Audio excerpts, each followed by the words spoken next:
Então, hoje a gente vai começar a segunda parte, que é composta apenas da parte das séries de potências, na verdade, série numérica, aí no final a gente chega em séries de potências. Então, basicamente, a gente vai ver o que é uma série. Antes disso, até a gente vai ver o que é uma sequência, que a gente constrói as séries com base nas sequências, o que é uma sequência numérica, como que desenvolve uma sequência numérica, o que é um termo geral, e por aí vai. Aí depois a gente vai passar por alguns critérios de convergência, como que a gente vê que uma série, uma sequência converge, como que ela diverge, ou quando ela diverge, melhor dizendo. Depois a gente vai passar por séries de potência, que a gente utiliza para fazer aproximações de funções, e para finalizar com série de Taylor-Maclaurin e as aplicações. Então, essa segunda parte é muito mais simples em comparação com a parte vetorial, ela é muito mais simples, ela é muito parecida com o cálculo 1, questão de cálculo básico 1, né, questão de limite, derivada e integral, que muitas das vezes a gente vai trabalhar com o termo geral da série. E a gente pode aproximar o termo geral de uma funçãozinha, que ela se comporta muito parecido. Então, vai ser algo bem mais tranquilo do que o estudo do cálculo vetorial. O cálculo vetorial é muito mais complexo. Beleza? Então, para iniciar, a gente vai começar com sequências numéricas. O que é uma sequência numérica? É uma sequência de números. Só que aqui a gente tem por ser numérica, né, a gente vai criar uma relação um pouquinho mais forte do que simplesmente falar que é uma sequência de números. Então, a gente vai considerar o seguinte: uma sequência numérica é uma função que pega cada termo n, associa um único termo a n, ou um único número a n. Então, por exemplo, eu tenho lá lembrando que n dos naturais, e a n pode ser qualquer número real. Aí, aqui, começa um probleminha, que a gente, na matemática, a gente considera o zero não sendo um número natural.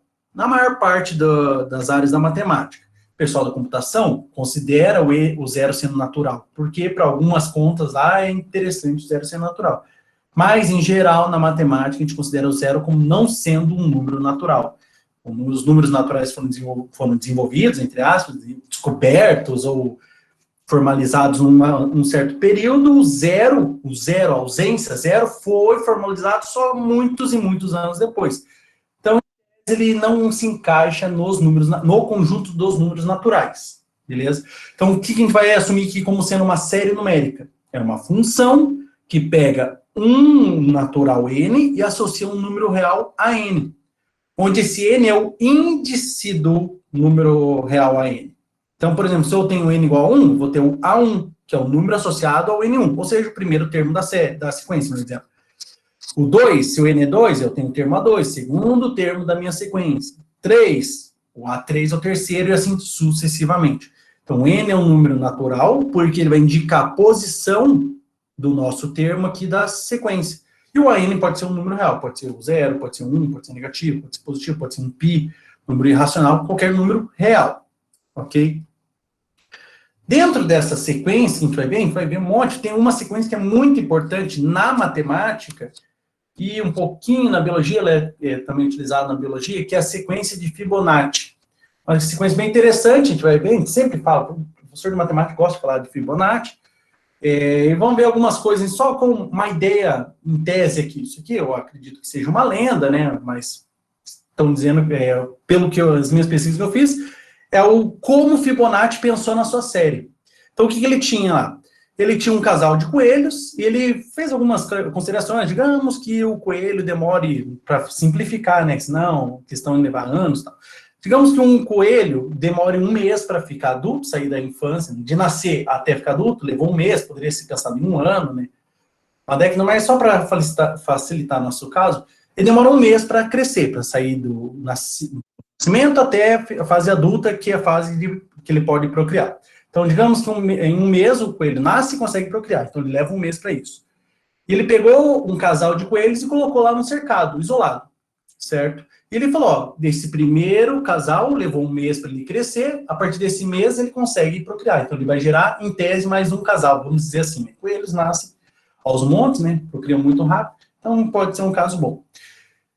Aí qual que foi a pergunta dele? Quantos coelhos, ou casais de coelhos, eu tenho adultos em cada mês, ao passar dos meses?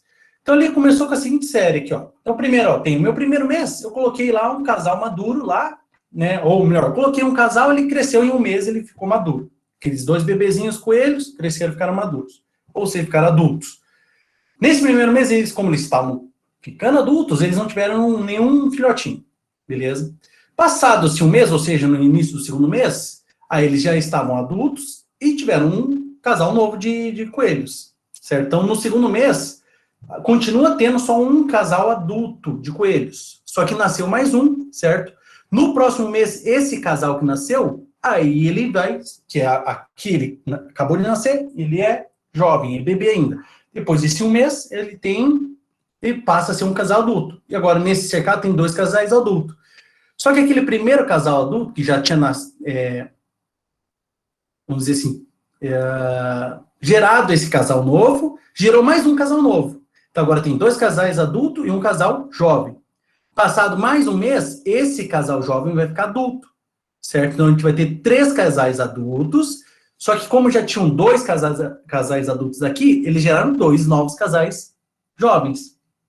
E aí vai acontecendo. Agora, agora tem 3 casais adultos. Desses 3, cada um vai gerar mais um casal, então terão 3 casais jovens novos, só que esses 2 vão ser somados aqui. Então, esses 2 passam a compor, no próximo mês, 5 casais adultos com 3 jovens. Por que 3? Desses 3 aqui, nasceram mais 3. Agora, passados mais um mês, né, esses 3 vão se tornar adultos, então vão compor aqui com os 5, 8, e esses 5 que já eram adultos vão gerar mais 5 filhotes, compondo 8, certo, adultos, e assim sucessivamente. Então, o que ele pensou? No primeiro mês, ele tinha um adulto. Eu vou colocar aqui, desenvolver, até o final do ano. Então, no primeiro mês, ele só tinha um casal originário. No segundo mês, continua tendo só um casal originário, porque eles levaram um mês para crescer e gerar o primeiro casal adulto. No terceiro mês, tem 2 casais adultos, que geraram mais um. No quarto mês, 3 casais. No quinto mês, 5 casais. No sexto mês, 8 casais. E assim sucessivamente. 8, 13, 21, 34, 55, 89, 144. Então, no final de um ano, ele teria 144 casais adultos, mais 89 casais novos, que no próximo mês somariam com os do 144 para compor um número maior de casais maduros. E qual foi o número que ele analisou? Esse número de casais adultos atuais. Então, ele falou, ó, a série ficou como? 1, primeiro termo da série 1, segundo termo da série 1, terceiro termo da série 2, 3, 5, 8, 13, 21 e assim sucessivamente. Isso aqui é uma série recursiva. Por exemplo, o primeiro elemento vale 1, o segundo elemento também vale 1. O terceiro elemento é a soma dos 2 anteriores. O quarto elemento é a soma dos 2 anteriores, ó, 1 mais 2, 3. O quinto elemento é a soma dos 2 anteriores, 3 mais 2, 5. O sexto elemento, soma, e assim vai sucessivamente.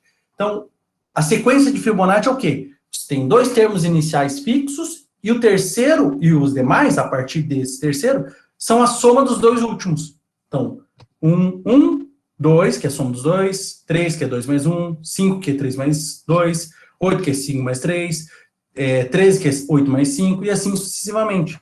Então, ele formalizou a sua série, sua sequência, melhor dizendo, não série, sua sequência como sendo o primeiro elemento sempre igual a 1, o segundo elemento também sempre igual a 1, e a partir do terceiro, n maior ou igual a 3. O terceiro é a soma do primeiro mais o segundo. O quarto vai ser a soma do segundo mais o terceiro. O quinto, a soma do terceiro mais o quarto, e assim sucessivamente. A gente consegue desenvolver. Então, se a gente for desenvolver a série de Fibonacci, sequência de Fibonacci, às vezes eu vou acabar cometendo essa troca para série e sequência, porque elas são muito parecidas. E às vezes eu acabo comentando, mas não tem problema. Por enquanto, está falando só de sequência de Fibonacci. Então, a gente tem o primeiro elemento vale 1, o segundo elemento vale 1, o terceiro é a soma dos 2 anteriores. Então, o A3 vai ser o A1 mais o A2, que é 1 mais 1, 2. O A4 vai ser o A2 mais o A3, que é 1 mais 2, 3. O A5 é o A3 mais A4, que é 2 mais 3, 5. O A6, 4, o A4 mais A5, dá 8. O A7, o A5 mais o A6, que dá 13. E assim sucessivamente, a gente pode gerar aqui uma forma por extensa, ou melhor, uma forma de cada elemento separado e aqui uma forma num conjunto. Então, a série de Fibonacci é 1, 2, 3, 5, 8, 13, 21, 34 e 55 e por aí vai. certo? A gente pode ver aqui, né, que a gente tem 12 termos da série Fibonacci, ó, 55, 89, 154, daí 200 e blá, blá, blá, e por aí vai. E é uma série bem interessante, né, mas ela não aparece ali também, a gente pode ver algumas aplicações dela, por exemplo, lógico que não é perfeito, mas segue a série de Fibonacci. Aqui, esse desenho o pessoal gosta de colocar também por causa da... Isso aqui a casa do caracol, eu não sei, é uma espiral de Fibonacci aqui, que é de do caracol, né? Onde que a gente enxerga, aqui a gente também enxerga a razão áurea, mas onde que a gente enxerga a sequência de Fibonacci aqui? A gente pode contando, então o número de cortezinhas que a gente tem sempre vai ser assim, né? Lógico, o último vai ser, em tese, vai ser um elemento da sequência de Fibonacci. Então a gente consegue contar 1, depois 2, 3, 5, e no final aqui, por exemplo, vai somar esse último aqui, ele vai ser o último elemento de algum termo da sequência de Fibonacci, sei lá, o terceiro, ou o quinto, ou o oitavo, ou 13º. Mesma coisa as ramificações, né, crescimento dos caules ou dos troncos das árvores. Nos girassóis também vai contando 1, 2, 1, depois 2, 3, assim vai. O último, sei lá, não é uma pétala, mas o último poro, pólenzinho lá, o espaço de pólen, vai ser o último elemento de uma sequência de Fibonacci, mesma coisa com as pétalas, né? Então, a gente conta 1, depois 1 de novo, aí 2, 3, 5, e o último aqui vai ser, por exemplo, eu não lembro aqui, mas tem um número da flor aqui, esqueci o nome, não é o girassol, essa aqui eu esqueci o nome, Margarida. Vai ser, por exemplo, vai ser o 21. Então, aqui a gente conta lá, 21. Beleza? Fecha exatamente a última pétala, quando a gente dá a volta, é o último elemento de algum elemento, o último número, né, de algum elemento da sequência de Fibonacci. Beleza? Então, só mostrando que a sequência de Fibonacci não é só uma ideia, assim, ela aparece em alguns lugares. Como falei também, tem esse aqui, a gente usa também para mostrar a razão áurea, né, que é o número de ouro, a razão da perfeição, base por altura, por exemplo, que existe um desenho muito legal do Pato Donald, eu acho que era Donald, País da Matemática, alguma coisa assim, muito antigo, que ele mostra lá na grega todos os lugares onde eles colocavam razão áurea, que é para a razão da perfeição, em vários lugares. Muito interessante esse desenho. Hoje em dia não é tão difícil de encontrar, antigamente era mais difícil, hoje é mais fácil. Quem quiser ver, quem gosta de matemática, é um desenho muito legal para ver. É sei lá, 30 minutos o desenho. Como se fosse um filmezinho do Pato Donald. Algumas sequências, então, alguns exemplos de sequências numéricas, como a gente desenvolve. Então, que desenvolva os 4 primeiros termos das sequências a seguir. Vou pegar aqui a primeira sequência, a n. Então, o termo que a gente diz, a n, quando a gente fala, a n é o termo geral da sequência. Qual é o termo geral dessa sequência? É o 2 elevado a n. Uma potência. Então, se parece muito com funções, como eu falei, algumas coisas que a gente vai, principalmente critérios de convergência, vai utilizar para desenvolver como se fosse uma função, porque o comportamento é muito parecido. Então, o termo geral da sequência, a n, é igual a 2 elevado a n. Então, o primeiro termo, a1, vai ser um 2 elevado a 1, vai desenvolver, por aí vai. O segundo já é mais parecido com uma série, porque a série é uma soma de termos gerais. Então, aqui o bn, embora seja, por enquanto, sendo uma sequência, ele é um somatório do K, do índice K. Vejam, K começa em 1 e acaba em N. Então, vai ser, por exemplo, quando K é igual a 1, mais quando K é igual a 2, mais, e assim vai sucessivamente. E a mesma coisa aqui, o CN. Então, vamos desenvolver aqui para a letra A. O primeiro termo só desenvolver 4 termos. O primeiro termo, A1, é o 2 elevado a 1, o próprio 2. O segundo termo é o 2 elevado a 2, 4, 2 elevado a 3, 8, 2 elevado a 4, 16. A gente pode escrever assim, termo a termo, e pode escrever de várias formas. Pelo termo geral, pode escrever a sequência de termos aqui, ou o conjunto com só os valores numéricos. Então, vejam, os índices são todos números inteiros. Aqui também, tudo bem, são números inteiros, mas poderiam ser números não inteiros. Então, o índice tem que ser um número inteiro, porém, o resultado, o valor numérico daquela posição, não precisa ser inteiro. A gente vai ver isso aqui, ó, nesse porque é uma divisão. Então, letra A, muito simples, né? 4 elementos, a gente pode continuar indefinidamente. A letra B é o quê? O próprio K. Então, vai ser assim, ó, se o K é igual a 1, ou melhor, o B1 Então, 1 no lugar do n, vai ser o somatório de k começando em 1 e acabando em 1. Então, é só 1.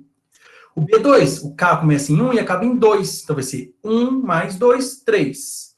O B3 vai ser o k começando em 1 até 3. Só que é um somatório, tem que lembrar disso. Então, é k igual a 1, mais k igual a 2, mais k igual a 3, que deu 6. B4 vai ser k começando em 1 e indo até 4. Então, vai ser k igual a 1, mais k igual a 2, mais k igual a 3, mais k igual a 4, dá 10. E assim, sucessivamente. Então, a nossa sequência Bn pode ser escrito dessa forma, né, só pelo termo geral. Pode ser escrito desenvolvendo cada elemento, nomeando eles, ou simplesmente colocando os valores numéricos. 1, 3, 6, 10. Ok? Essa aqui é bem parecida com a de Fibonacci, né? Que sempre está somando o termo anterior. Mais ou menos somando o termo anterior, né? E a última aqui, para mostrar que não precisa necessariamente dar resultado inteiro, o Cn, termo geral, é o quê? O somatório de k começando em 1 e indo até n de 1 sobre k. Então, por exemplo, C1 vai ser o somatório de k começando em 1 e indo até 1, de 1 sobre k, 1 sobre 1, 1. O C2 é o somatório de k começando em 1 e indo até 2, de 1 sobre k. Então, fica 1 mais 1 sobre 2. Então, 1 mais 1 sobre 2, 3 sobre 2. O C3 vai ser o somatório de k começando em 1 até 3, de 1 sobre k, 1 mais meio mais 1 terço, dá 11 sextos. O C4 vai ser o somatório de k começando em 1, indo até 4, de 1 sobre k. Então, é 1 sobre 1, mais 1 sobre 2, mais 1 sobre 3, mais 1 sobre 4, que dá 25 dozeavos. Vejam que eu vou somando, não é só aumentar o denominador, eu vou somando. Então, primeiro elemento, segundo elemento, do somatório, e não da sequência. Beleza? E assim sucessivamente. Esse aqui ele fica alternando. Ele alterna sempre entre um a mais e um a menos do dobro da base, aqui do denominador. Então, por exemplo, aqui, 1 sobre 1, né? Normal, primeiro elemento aí. Esse aqui é 1 a menos, se eu não me engano, ele fica alternando entre 1 a mais e 1 a menos. Então, aqui é 1 a menos que o dobro da base, aqui, de novo, é 1 a menos que o dobro da base, aqui é 1 a mais que o dobro da base. Tem que ver o próximo, provavelmente vai ser 1 a menos que o dobro da base, e assim vai sucessivamente. Ok? Então, só constatando aqui, a gente tem o termo geral, a sequência escrita pelo termo geral, a sequência escrita com os seus elementos e as suas posições, no valor numérico, e aqui ela só pelos valores numéricos. Aqui faltou um CN, tá, pessoal? Um Ctrl+C, Ctrl+V, acabou passando. Então, tem 3 formas de escrever uma sequência numérica. Um outro exemplo aqui, basicamente só para a gente desenvolver um pouco aqui. Então, a gente tem essa sequência numérica, é uma SN, né, que diz o seguinte, é a soma, o K começa em 0 aqui, mas em tese começaria em 1, do T elevado a K. T, que é o T? É um número qualquer diferente de 0, diferente do número 1. O termo de uma exponencial mesmo. Né? T diferente de 0, diferente de 1 é uma exponencial. E o que eu vou fazendo? Eu vou somando eles. A ideia é a seguinte, é o quê? É demonstrar que essa sequência, melhor dizendo, desculpe, vai ser igual a 1 menos t elevado a n mais 1 sobre 1 menos t. Então, toda essa soma aqui, até um termo n, a gente pode resumir nessa divisão aqui, que é bem menor do que escrever o somatório. Então, como a gente vai desenvolver isso? Primeira coisa, desenvolve o somatório. Pega o somatório lá e começa a calcular. Então, t elevado a 1, ou melhor, t elevado a 0, mais t elevado a 1, mais t elevado a 2, mais t elevado a 3, assim sucessivamente. Porque o k começa em 0 e acaba em n. Tá? Até o último termo, é óbvio, né? T elevado a n. Ok? Próximo passo é fazer o quê? Eu vou multiplicar por t dos dois lados. Então, multiplicando por t dos dois lados, t é um número diferente de 0, diferente de 1, então não vai influenciar, não vai mudar nada, certo? E é uma igualdade, não tem problema nenhum, mesmo que ele seja negativo, é uma igualdade, continua mantida a igualdade. Multipliquei por t dos dois lados. Aí o que acontece? Esse t elevado a 0 é 1. Então, como vai ficar a nossa sequência? Vejam aqui, a gente vai ter que olhar aqui em cima, ó. T elevado a 0, que é 1, mais t elevado a 1, t elevado ao quadrado, t elevado ao cubo, assim sucessivamente, até t elevado a n. Multiplicando aqui, vai ficar assim, ó, t, já que aqui é 1, então t vezes 1, t vezes t quadrado, t vezes t ao cubo, e assim sucessivamente. Então, ficou t quadrado, t ao cubo, t à quarta, reticência até tn e tn mais 1, porque eu multiplicar por t esse último, ele vai para tn mais 1. Só quem que é esse termo aqui, ó, daqui do t até o t elevado a n? Não é exatamente esse pedaço aqui tirando o t elevado a 0? É exatamente. Só que quem é esse pedaço aqui, tirando t elevado a zero? Se eu jogar esse t elevado a zero, que é o número 1, para a esquerda, vai dar Sn menos 1. Então, todo esse pedaço aqui, na verdade, é o Sn, que é esse daqui do começo, menos 1. Por quê? Olha aqui, daqui até aqui. Ó, daqui até aqui. É exatamente o que está escrito aqui. Beleza? Só que aqui tem um mais 1 somando aqui. Quando ele pula para a esquerda, ele fica menos 1. Então, ele fica Sn menos 1 é igual a t mais t quadrado, mais t ao cubo, mais 700, mais t na n. Então, esse pedaço aqui todo é Sn menos 1, mais t elevado a n menos 1. Então, a gente pode reescrever isso assim, ó. T elevado a t vezes Sn, que já está do lado esquerdo, é igual a Sn menos 1, mais t elevado a n menos 1. Aqui a gente vai trocar todo mundo de lado. Então, vai ficar o seguinte, passa esse t vezes Sn para a direita e passa todo esse termo para a esquerda. Tá? Então, esse aqui vai mudar de sinal, esse é negativo, vai passar positivo, esse positivo vai passar negativo. E esse a gente pula para cá, tá? Então, tá aqui, ó, Sn menos t vezes Sn igual a 1 menos t elevado a n menos 1, mais 1, desculpa. Tire o Sn em evidência no primeiro, fica 1 menos t, e passa ele dividindo. Pronto, a gente chega nessa igualdade aqui de cima. Então, somar um número finito de potências, lógico, levando em consideração, né, o crescimento da potência sempre em números inteiros, é a mesma coisa pegar 1 menos a base lá da exponencial, n mais 1 sobre 1 menos t. Limites. Então, como eu falei, sequências e séries são bem parecidas com funções. Então, a gente pode calcular algumas coisas, pode calcular o limite de uma sequência ou de uma série, a gente vai ver mais para frente, para verificar principalmente se ela converge, se ela diverge. Porque, em tese, a gente vai estudar séries e sequências para poder aproximar funções. E já que a gente quer aproximar algo, a gente precisa que ela converja para algum ponto, né? Em geral, para o ponto que a função converge. Então, é interessante a gente fazer alguns estudos antes de começar já direto os métodos de convergência. Então, uma sequência de termo geral A e N, como eu falei, né? A N a gente chama de termo geral da sequência, e depois da série, um pouco mais ou menos parecido também. Então, a gente tem o seguinte, duas considerações. Se o limite com n indo para mais infinito, ou seja, a gente vai desenvolvendo todos os elementos da sequência. Lá no finalzinho, lá no infinito, esse termo geral se aproxima de um número A, a gente diz que essa série converge exatamente, desculpe, essa sequência converge exatamente para esse valor A. Se quando a gente vai pegando e aumentando, pegando o termo cada vez mais longe, mais para o final da nossa sequência, e esse AN vai para ou mais infinito ou menos infinito, a gente diz que essa sequência diverge. Então, a gente tem duas considerações. Lógico, tem um entre os dois, né, que é uma sequência que ela fica o quê? Oscilando entre valores, que ela nem converge nem diverge, ela oscila. Então, a gente tem que, se a gente faz o limite do termo geral, ou o termo central também pode ser usado, com n indo para mais infinito, ele se fixar ou ser igual a um número fixo, a gente diz que a sequência converge. Se for para mais menos infinito, ela diverge. Para o cálculo de um limite de uma sequência, ficam válidas as propriedades e limites de funções. Como falei, comportamentos são muito parecidos. Então, a gente pode utilizar as mesmas ideias. Limite da soma, igual a soma dos limites, limite de uma constante vezes o termo geral, já vou colocar isso, né? Igual a constante está para fora, várias outras coisas.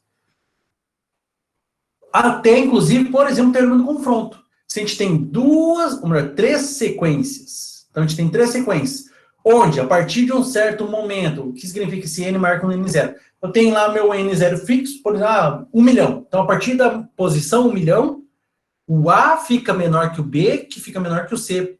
Consequentemente, o A tem que ser menor que o C. Tá? Então, a partir de uma certa posição, essa desigualdade fica fixa. E se a menor das três sequências vai para L e a maior também vai para L, o que indica o teorema do confronto, ou vulgarmente denominado teorema do sanduíche. Se um lado vai para L e o outro lado vai para L, o que está no meio, inevitavelmente vai para L. É exatamente isso, por isso que o teorema do sanduíche. Eles vão se apertando no B, e o B não consegue escapar, ele acaba indo também para L. Então, se o limite da A, N, converge para um L, o limite da CN converge para o mesmo L, e a B está sempre entre as duas, quer dizer que o limite da BN também vai convergir para o L. Isso aqui dá para a gente usar para fazer o seguinte: a gente conhece duas sequências, que a gente sabe que elas convergem. mesmo valor, inclusive, né? Precisa ser do mesmo valor. A gente está tentando descobrir se uma terceira converge ou não, é só a gente verificar. Essa terceira está entre as duas sempre? Sim. E se as duas convergem, então, consequentemente, a terceira também tem que convergir. Uma forma simples e rápida de verificar a convergência de uma função. Uma forma de... uma convergência, um teste de convergência por comparação. A gente vai ver outros testes, não para sequências, sim para séries, que é mais importante ainda do que sequências. Um corolário, o que é um corolário? É um resultado, é um teorema mais fraco, um resultado obtido a partir de um teorema.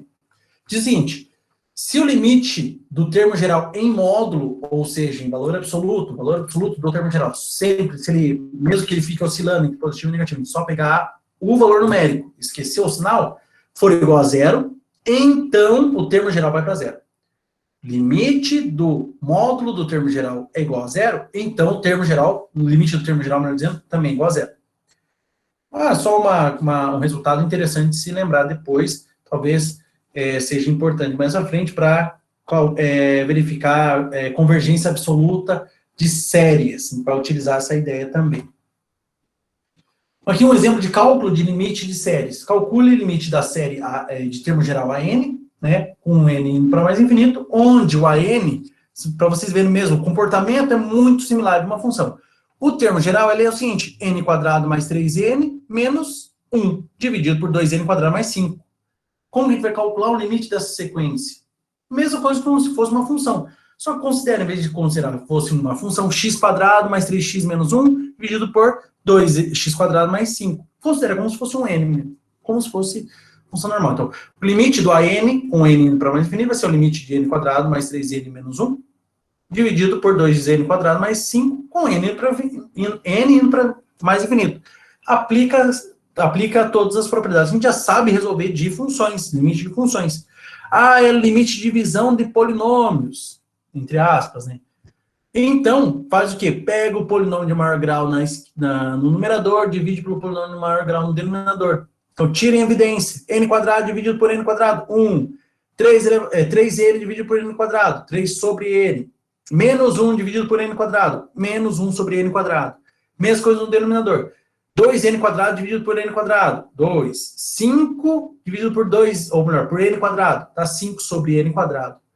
Faz o limite, não, antes disso, né, corta aqui n quadrado dividido por n quadrado, corta. Faz o limite n indo para mais infinito, 3 sobre n vai para 0, 1 sobre n quadrado vai para 0, 5 sobre n quadrado vai para 0. Certo? Tá certo. Fez o limite, né, 3 sobre infinito, 0, 1 sobre infinito ao quadrado, entre aspas, né, fazendo no limite, 1 sobre infinito ao quadrado, 0, 2 mais 5 sobre infinito ao quadrado, 0. Então, ficou 1 sobre 2. Então, mesma forma, as mesmas ferramentas que a gente utilizava lá para o cálculo de funções, limite de funções, a gente pode usar para calcular o limite das sequências. E mais para frente também o limite das séries, muito similar. Não tem nada de muito complicado. Por isso que eu digo essa última parte é bem parecido com cálculo básico 1, cálculo básico E1. O 2 não entra, o 2 é integral duplo e triplo. Então é mais tranquilo do que a parte vetorial.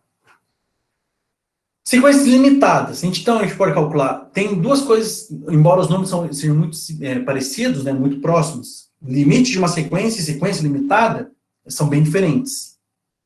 Então, o que significa uma sequência ser limitada? Ela é limitada superiormente, inferiormente, ou os dois ao mesmo tempo, e ela recebe o nome de simplesmente limitada. O que é limitada? Não o limite da sequência. Limitada quer dizer que tem um certo valor que ou ela não consegue ultrapassar para cima, não consegue superar, ou não consegue ultrapassar para baixo. Não consegue ser menor. Então, uma sequência n é limitada superiormente se existe um número m, onde qualquer termo da sequência nunca ultrapassa esse valor m. Então, por exemplo, sei lá, a sequência de termo geral 1 sobre m, que a gente vai estudar ela bastante para frente, porque ela é na parte séries, que é a série harmônica, é muito importante e bem chata para se provar se converge ou diverge. Então, por exemplo, uma sequência com termo 1 sobre m. Conforme a gente vai aumentando o índice, então, a gente já viu essa sequência agora há pouco. Então, primeiro elemento, o A1, vai ser 1 sobre 1, 1. Segundo elemento, o A2, vai ser 1 sobre 2. Terceiro elemento, 1 sobre 3. E assim sucessivamente. Vai aumentando o denominador, vai diminuindo o número. Então, a gente sabe que ela é limitada superiormente pelo número 1. O número 1 é o número que ela não consegue ultrapassar, porque ela é decrescente. Próximo elemento é meio, próximo 1/3, próximo 1/4, ou 0,25, 1/5, 1/6, então ela sempre diminui, certo? Então, essa é uma sequência que a gente sabe que é limitada superiormente, porque existe um valor que ela não consegue ultrapassar. Não existe nenhum AN que vai ser, por exemplo, 2. Não tem como. Então, uma sequência é limitada superiormente se existe um M, onde todo termo da sequência é sempre menor, no máximo igual a esse M. O mesmo, só que complementar, a gente fala para inferiormente. Uma sequência de termo geral AN é limitada inferiormente se existe um L, coloquei um L aqui só para mudar a letra, né? Onde todos os termos da sequência sempre são maiores, no mínimo, iguais a esse L, para todo termo, ok? E se a sequência é as duas ao mesmo tempo, ou seja, limitada superiormente e limitada inferiormente, a gente vai ficar falando, ela é limitada superior e inferiormente. Ela é simplesmente chamada de limitada. Então, se fala, essa sequência é limitada, ela é superior e inferiormente ao mesmo tempo. Beleza? Qual uma sequência que é limitada, só limitada? A 1 sobre n. Essa sequência é limitada. Por quê? Não interessa o quanto você aumente o índice, se pegar o A 1 milhão, vai ser 1 sobre 1 milhão, isso vai ser muito próximo de zero, certo? Mas nunca vai passar o zero. Então, qualquer número que seja, né, qualquer posição que seja, ele sempre vai ser maior que o zero. Ela é sempre menor ou igual a 1 e maior que o zero. Então, ela é limitada superiormente pelo 1 e limitada inferiormente pelo zero. Ou seja, a sequência 1 sobre n é uma sequência limitada, porque é os dois ao mesmo tempo. Sequências crescentes e decrescentes. E agora é bom porque unindo essa ideia de crescente e decrescente com limitada, a gente pode falar se uma sequência converge ou diverge. Então, o que é uma sequência crescente? Uma sequência que cresce conforme a gente vai aumentando o índice, ou seja, o segundo elemento é maior que o primeiro, maior ou igual, a gente pode considerar, né? A gente fala, se é igual é monótona, se é crescer, se é maior, né, a gente diz que é estritamente crescente. Mas é mais fácil colocar um único, né? Crescente, se for monótona, ou estritamente crescente. Então, para um n maior que o m, ou seja, um índice maior que o outro, o elemento de menor índice é menor que o elemento de maior índice. Ou seja, o A2 é maior que o A1, o A3 é maior que o A2, o A4 é maior que o A3. Se isso ocorre, a gente diz que a sequência, exatamente, sequência é crescente. Certo? Se for de igual, a gente diz que é monótono, mas aqui eu acabei colocando só uma definição. E se ocorre o inverso, a gente diz que é decrescente, ou seja, o A2 menor que o A1, o A3 menor que o A2, o A4 menor que o A3, a sequência é decrescente. Ok? De novo, a sequência 1 sobre n, ela é decrescente, porque o A1 é 1, o A2 é meio, meio é menor que 1. O A3 é 1/3, 0,33 é menor que 0,5. O 4 é 0,25, 0,25 é menor que 0,3333. Então, ela é decrescente, estritamente decrescente. Teorema 1, para uma sequência crescente, a gente tem dois casos. Se ela é crescente, então ela só aumenta. O A2 é maior que o A1, o A3 é maior que o A2. E ela for limitada superiormente, então ela converge. E ela vai convergir exatamente para o limite superior. Se ela for crescente e não for limitada superiormente, ou seja, ela não tem um limite superiormente, então ela diverge, ela vai crescer até mais infinito. E o complementar para decrescente, se ela decresce, ela é uma sequência decrescente, sabidamente que ela é decrescente, e ela for limitada inferiormente, exatamente a 1 sobre n, ela é limitada inferiormente e é decrescente, então ela converge, e converge para o limite inferior. E exatamente acontece 1 sobre n, ela converge para zero. Porque ela vai decrescendo, mas nunca ultrapassa o zero. Então, ela converge para o zero. Mas, se ela é decrescente, mas não é limitada inferiormente, então ela diverge. Porque ela vai decrescer para menos infinito, para menos infinito. Uma sequência aqui, um exemplo. Investigue a sequência AN, definida pela relação de recorrência. Então, o termo geral dela é uma relação de recorrência. Qual é essa relação? Mais ou menos como acontece na sequência de Fibonacci. Primeiro termo é fixo 2, o próximo dos próximos termos, né, o segundo termo é metade do primeiro mais 6. O terceiro termo vai ser metade do segundo termo mais 6. O quarto é metade do terceiro termo mais 6, assim sucessivamente. Pode desenvolver aqui, será que ela é limitada, ela é crescente, decrescente? Vamos ver aqui.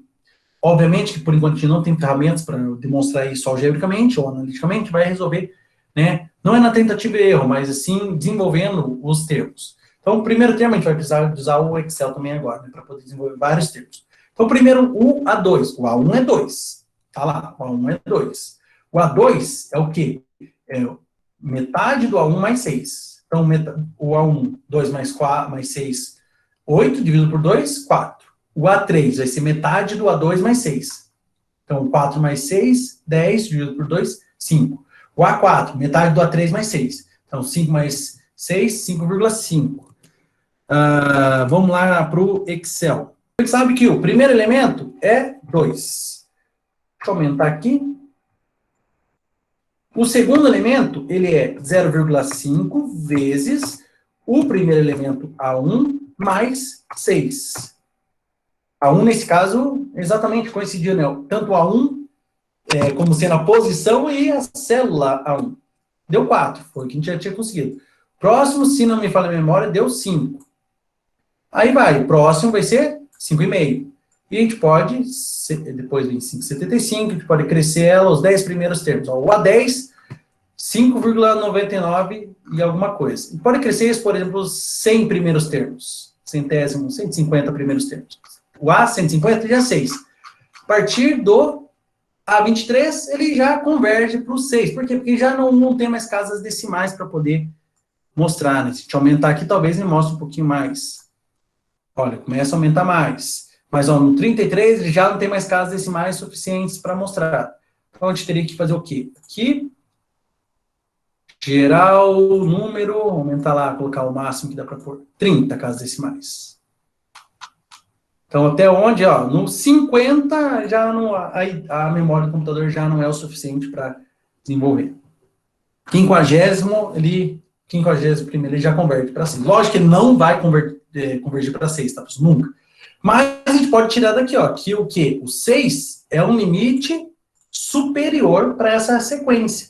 Então, ela é limitada superiormente e crescente. Pode ver aqui, ó, primeiro elemento, 2, segundo, 4, terceiro, 5, 5,5, 5,75. Está aumentando, é sempre um maior que o outro. O próximo é maior que o anterior. E é limitada superiormente pelo número 6, quer dizer que essa sequência converge para 6. Entrando na ideia de sequência, ou desculpe, saindo de sequência, entrando em série numérica. Não vai mudar muita coisa. Então, dado uma sequência N, certo? O que vai ser uma série numérica? O que vai ser a série numérica? Vai ser a soma de sequências. Então, soma do termo geral da sequência. Em tese, a partir de um certo Q. Então, uma série numérica, eu só mudei o nome para SN, é o que? O somatório de sequências. Com K começando em um Q qualquer fixo, posso até começar com 1, pode ser a partir do 1, até um número N específico. Porém, a gente vai extrapolar um pouco, depois a gente vai ver se isso aqui é uma sequência finita. Depois a gente vai ver, a gente vai sempre trabalhar com sequências infinitas, para ficar o mais geral possível. Então, aqui a gente tem uma sequência finita, porque o fim dela é no enésimo termo. Então, aqui é uma sequência, uma série numérica associada à sequência AN. Os AIs são denominados termos da série, o AN é o termo geral da série. Novamente, a mesma ideia. Então, aqui a gente tem aqui, o limite, quando a gente diz o limite, é a soma infinita da sequência, ok? O limite da sequência com N indo para mais infinito. Então, é a soma infinita. Essa aqui é finita, ó. N é um número fixo, ou um número pré-estabelecido. Aqui um N vai para mais infinito. Então, a soma infinita dos termos da série. Porém, por força de expressão, a gente vai usar exatamente esse termo aqui, só que começando em 0, aqui, né? Pode começar em 0 ou em 1, como para definir uma série numérica. Então, nossa série numérica, a partir de agora, questão só de notação mesmo, certo? A gente vai definir. A série numérica é o somatório de K começando em 0 ou 1, até mais infinito, então por isso é uma série infinita, dos termos AK. Então isso aqui é a nossa anotação a partir de agora da série. Série somatória de K começando em 0 e indo até mais infinito, de AK. AK é o termo geral da série, que em geral, termo geral e em geral, né? Em geral a gente vai utilizar ele para desenvolver os critérios de convergência ou não. Então aqui a gente tem algumas propriedades das séries. Então se a gente tem aqui uma série somatória de K começando em 0 até mais infinito de AK, então uma série inicial que é AK, convergente, então a alfa vezes K, ou seja, só multiplicar o termo geral por alfa, também converge. E a gente pode ter essa igualdade. Somatória de K começando em 0 até mais infinito de alfa vezes AK, eu posso jogar o alfa, que é uma constante, para fora do somatório. Então, essa aqui, em tese, é uma nova série, a gente pode resumir como uma série já conhecida, que a gente sabe que é convergente, vezes um alfa. E as outras propriedades, né? Se AK e BK convergem, a soma ou a subtração também converge. A gente pode separar, aqui falta um menos aqui embaixo, tá, pessoal? Mas é um mais menos. Então, o somatório de AK mais BK, mais menos BK, a mesma coisa que o somatório de AK, mais ou menos somatório de BK. E se AK é uma série convergente, a gente pode separar ela em duas partes. Por exemplo, desenvolver um pedaço de 0 até um P e um segundo pedaço de P até mais infinito. Pode separar. Muito parecido isso lá na integral. Se a gente tem uma integral de uma função f de x, de a até b, a gente pode separar como sendo, cria um ponto no meio, não, entre o a e o b, um c, pode fazer a integral de a até b de f de x, igual a integral de a até c de f de x, mais integral de c até b de f de x. É a mesma ideia que a gente tem aqui nas séries numéricas. Como eu falei, tem muita similaridade entre funções reais e séries numéricas. Então, aqui três propriedades, aqui, né? A série de um alfa vezes o termo geral, igual o alfa vezes a série, uma série de somas igual a soma das séries, e a série pode ser repartida em duas partes, na verdade em N partes, né? Posso colocar vários termos aqui, várias repartições, e somar todos vai dar a sequência, a série normal. Uma observação aqui, por exemplo, a soma dos termos de uma PG é uma série numérica. A gente pode calcular ela, o termo geral dela é o quê? Sn, que se a gente tem finita, né, uma PG finita, com o que pertence à razão, né, que é a razão, pertencentes reais, a gente tem a soma é igual ao primeiro termo, multiplica a razão elevada à enésima, menos 1 sobre a razão menos 1. Tá? Isso se a sequência for, desculpa, se a série for finita. Se a série for infinita, só que a razão é menor que 1, em módulo menor que 1, que se a razão é maior que 1, e a série é infinita, a gente não consegue somar, vai dar mais ou menos infinito, provavelmente. É um termo mais simples, então a soma é igual ao primeiro termo sobre a razão menos 1. Tem dos dois casos aí. Eu vou usar aqui para determinar, calcular esse exemplo aqui, ó. Determina o valor da soma da série, ou seja, somatório de K começando em 0 até mais infinito de E elevado a menos K. Então dá para a gente fazer isso, em tese, tem que pensar, poxa vida, eu vou somar infinitos termos. Nesse caso, a gente já tem uma regra, que está aqui atrás, né? Principalmente essa aqui, mas primeiro a gente tem que definir. É uma série infinita, então não pode se usar o primeiro. Segundo caso, tem que ver se tem uma razão. Tem uma razão aqui? O que é a razão numa PG? O próximo elemento é o anterior vezes essa razão. Por exemplo, o segundo elemento é o primeiro vezes a razão, o terceiro elemento é o segundo vezes a razão, o quarto elemento é o terceiro vezes a razão, e assim sucessivamente. Isso é uma progressão geométrica. Então, vamos desenvolver ela. Então, que desenvolver o E elevado a 1, E elevado a menos K, é a mesma coisa que 1 sobre E elevado a K. Então, aqui já tem uma fração e o denominador cresce. Então, já nos indica aí que vai ser decrescente, provavelmente vai dar para tirar alguma coisa daí. Então, o termo, quando K igual a 0, 1 sobre E elevado a 0. E elevado a 0, 1. 1 sobre 1, 1. Mais K igual a 1, 1 sobre E. K elevado a 2, desculpe, K igual a 2, 1 sobre E quadrado, e assim sucessivamente. Se a gente olhando aqui dessa posição para as próximas, a gente sempre está multiplicando o anterior por 1 sobre E. Ó, 1 vezes 1 sobre E, deu esse aqui. 1 sobre E vezes 1 sobre E, dá 1 sobre E ao quadrado. É esse aqui. 1 sobre E ao quadrado vezes 1 sobre E, dá 1 sobre E ao cubo. E assim sucessivamente. Então, a gente conclui que a razão é 1 sobre E. E igual a 2,71 alguma coisa, 1 sobre um número maior que 1 dá menor que 1. Beleza? Então, quer dizer que a razão é menor que 1. Cabe exatamente nessa regrinha aqui. Então vai ser o quê? O primeiro termo dividido pela razão menos 1. O primeiro termo é 1. Então vai ficar o quê?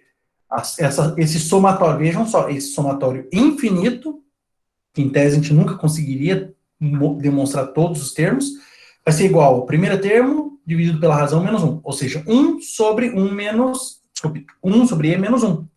Fazendo aqui, ó, algebrina, soma de fração, aqui vai ficar 1 sobre 1 menos e sobre e, inverte aqui, dá e dividido por 1 menos e.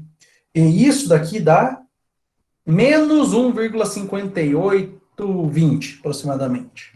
É um número negativo, porque o e é maior que 1, né? Então dá menos 1,5820. 1,58 na segunda casa decimal. Então, a soma de infinitos termos piorou. Não, mas teve uma coisa errada.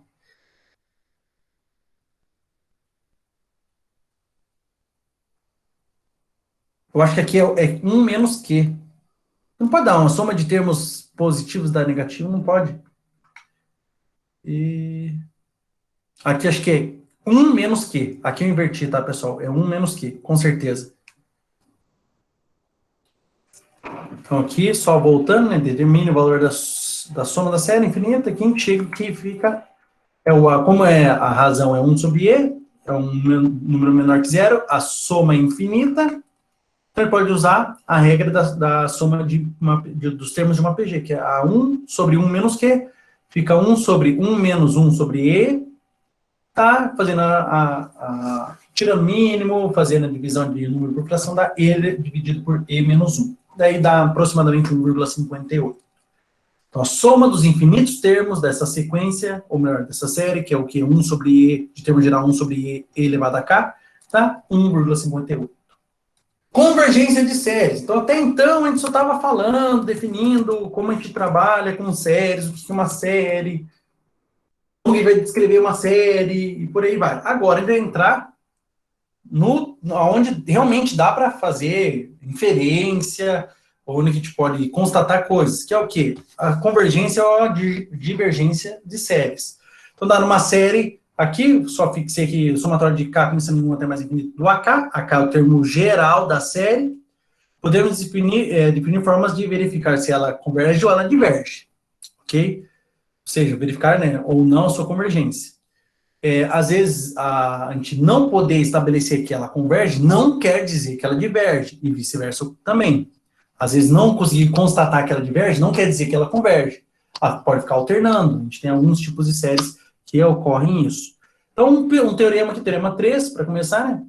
Ele é um teorema importante, mas não para dizer que ou melhor, não para verificar ou como comprovar que uma série converge. E sim, ele serve mais para mostrar que ela diverge. Então, se a série de termo geral AK converge, então a gente tem que saber se ela converge, então o limite do termo geral, com n indo para mais infinito, vai para zero. Aqui tanto faz, eu estou mesclando entre K e N, pessoal, dá na mesma, tá? E o contrário, então, o que está dizendo? Se converge, então o limite dá zero. Qual é o contrário, aqui, ou melhor, a sequência. E diz o seguinte, se o limite dá diferente de zero, então ela diverge. Ok? Então, tem que tomar um certo cuidado aqui. Está dizendo que se ela converge, então o limite dá zero, e não o contrário. Então, se o limite der zero, não dá para constatar que ela converge. Só o contrário. Só se ela converge, o limite tem que dar zero. A volta não é verdadeira. Ok? E a segunda diz o seguinte, se o limite, a segunda parte desse teorema, se o limite dá diferente de zero, então ela diverge. Então quer dizer que se ela divergir, então o limite sempre vai dar diferente de zero. Não necessariamente também. A gente vai ver uma série muito importante, muito conhecida, que é a série harmônica, né, que eu já comentei agora há pouco, que a maior parte dos testes de convergência ou divergência, ela não funciona. Daí ela é meio complicada para se demonstrar a convergência ou divergência. Então, primeira coisa primeira parte do teorema. Se ela é convergente, então o limite dá zero. A segunda parte do teorema. Se o limite dá diferente de zero, então ela é divergente. Ok? usar o teorema 3 para verificar se as séries a seguir divergem. Então, vamos começar por aqui, 3 séries, né? Bem rápidas. Eu vou fazer as 3, depois a gente vê mais para frente, a gente vê algumas, ou deixo alguma coisa para vocês resolverem. Então, primeira série, série A.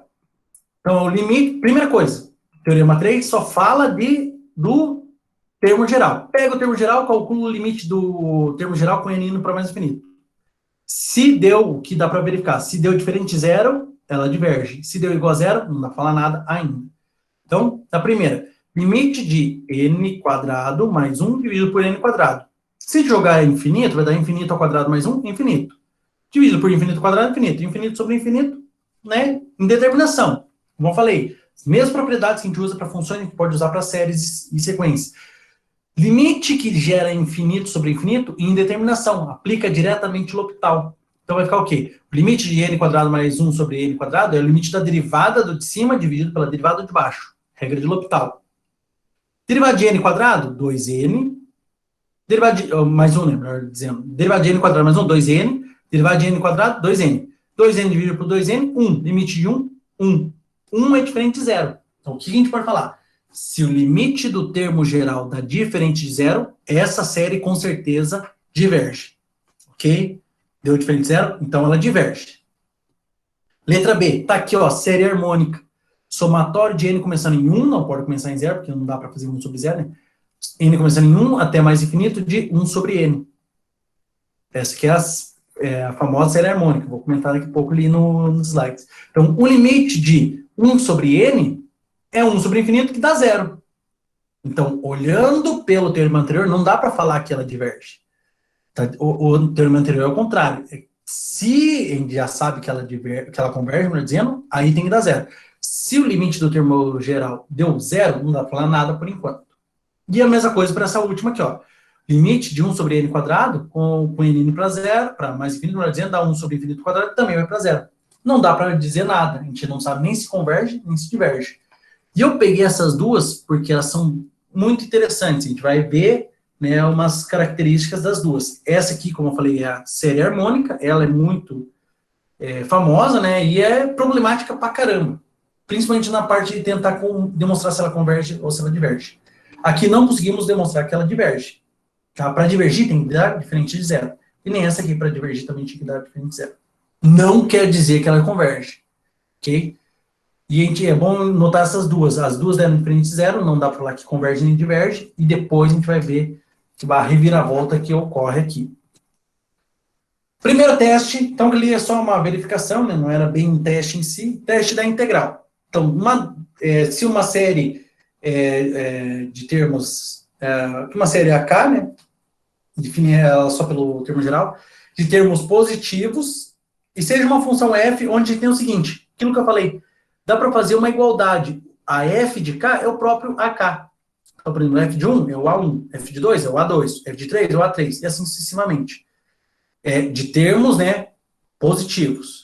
Então, essa série, ela é convergente se a integral de 1 até mais infinito dessa função, que é similar ao termo geral, for igual ao número real, fixo.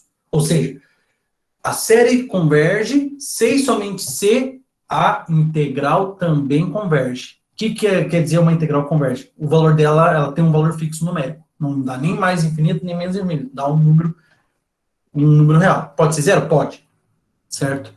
Mas a integral de 1 até mais infinito dá f de x é igual a um número fixo L, e não um número nem mais nem menos infinito. Okay? Aqui sim, um teste a gente pode definir. E vejam que ele vale tanto para convergência e para divergência. Se der mais ou menos infinito, quer dizer que a série aqui diverge. Se der um número fixo, quer dizer que ela converge.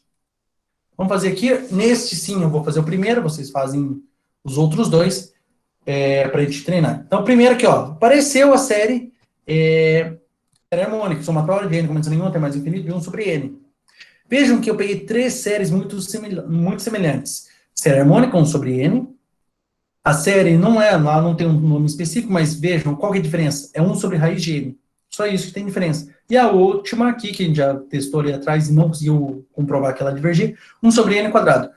São séries de frações, né, muito parecidas as três, só que a gente vai ver uma certa diferença entre elas. Então, vamos começar pela série harmônica. Série harmônica lá, integral de 1 até mais infinito. O que significa chamar o termo geral de f? Só pegar e trocar para 1 sobre x. O nosso termo a n é 1 sobre n, fica 1 sobre x dx. A integral de 1 sobre x é o ln de x, aplicado no limite superior menos o limite inferior. Ln de mais infinito, melhor dizendo, menos ln de 1, ln de 0, e ln de mais infinito é infinito. Infinito menos zero, infinito. Então, olha lá, a integral divergiu. Se a integral divergir, aqui, ó, a série converge se e somente se a integral converge. Se a integral diverge, a série também diverge. Como ela deu mais infinito, essa integral, quer dizer que a integral divergiu e a série em si também diverge. Então, ó, portanto, a série harmônica diverge pelo teste da integral. A letra B, mesma ideia. Primeira coisa, a gente só vai trabalhar com o termo geral. Então, vai ser integral de 1 sobre raiz de x dx, de x variando de 1 a mais infinito. Joga o x para cima como sendo menos meio, né? Por ser raiz é meio, por estar no denominador fica menos. A integral de x elevado a menos meio fica 2 raiz de x, certo? De 1 a mais infinito, então fica 2 vezes raiz de infinito, menos 2 raiz de 1, dá infinito também. Se a integral diverge, a série diverge. Então, a série somatória de n de x, aqui faltou um n, né? Mas é n começando em 1 até mais infinito de 1 sobre raiz de n, diverge também. Essa aqui não tem um nome específico. E a última, pensando, poxa, se a primeira que é 1 sobre n divergiu, a segunda que é 1 sobre raiz de n também divergiu, provavelmente a terceira que é 1 sobre n quadrado vai divergir. Será? Vamos lá.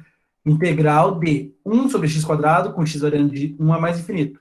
Joga para cima a integral de x quadrado elevado a menos 2, a integral de ser menos x elevado a menos 1, de 1 a mais infinito, ou seja, menos 1 sobre x. Só que vai ficar menos 1 sobre infinito, isso aqui vai para zero, menos 1 sobre 1, menos com menos mais, 1 sobre 1, 1. E aí que vem não uma contradição, mas algo estranho. Essa daqui deu um número fixo, 1. Então, a 1 sobre n quadrado converge, sendo que as duas últimas não convergiam. E tem uma forma muito similar. Esse tipo de série, que é 1 sobre n elevado a uma potência, ela tem um nome específico, que é chamada de série P, que é o próximo tópico que a gente vai ver só na aula que vem.